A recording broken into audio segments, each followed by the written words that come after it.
அதுக்கு மேல எனக்கு வந்து ரொம்ப ஆச்சரியமான விஷயம், நான் பிரமிப்பு போறது அப்படின்னு சொன்னா, எப்பவுமே வந்துட்டு இந்த ஸ்கூல் டீச்சர் வரும்போது ஸ்கூல் டீச்சருக்கு இந்த நியூ ஸ்டூடெண்ட்ஸுக்கு வந்து ப்ராப்ளமே கிடையாது, ஈஸியா வந்து சமாளிச்சிடுவாங்க.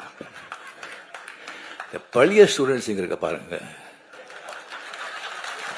அவங்கள சமாளிக்கிறது சாதாரண விஷயம் இல்லை.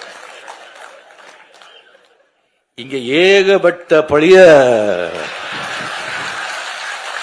ஸ்டூடெண்ட்ஸ், நான் அங்க பார்த்து சொல்றேன், ஏகப்பட்ட பழைய ஸ்டூடெண்ட்ஸ். அது சாதாரணமான பழைய ஸ்டூடெண்ட்ஸ் இல்லை.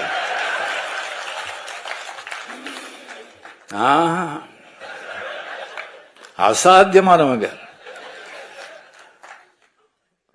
எல்லாருமே வந்து ஃபெயில் ஆயிட்டாங்க. இல்ல ஒரு ரேங்க் வாங்கிட்டு அந்த கிளாஸ் விட்டு போக மாட்டோம்னு உட்காந்துருக்காங்க.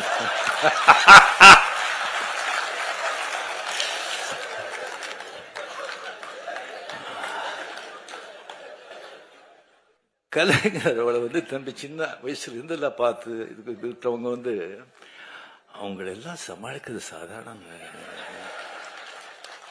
ஒருத்தர் வேண்டாங்க. துரைமுருகன் சொல்லி ஒருத்தர் இருக்காரு, கலைஞர் கண்ணிலேயே மருளிட்டு ஆட்டினவர் அவரு. அவருக்கு ஏதாவது விஷயம் சொல்லி இப்படி போற இப்படி பண்றோன்னே எப்படி இருக்கு, எப்படி நல்லா இருக்கு அப்படின்னு சொன்னா, அப்படியா சந்தோஷம் அப்படின்னு சொன்னா, அது என்ன நல்லா இருக்குன்னு சொல்லி சந்தோஷம் சொல்றாங்களா, என்னடா இப்படி பண்றீங்கன்னு சந்தோஷம் சொல்றாங்களா, ஒன்னும் புரியாது. Stalin sir, hats off to you. மூத்த அமைச்சர்கள் வச்சுக்கிட்டு கலைஞர் வச்சு ஸ்டாலின் ரொம்ப கஷ்டப்படுறாருன்ற மாதிரி ரஜினிகாந்த் சொன்னாரு.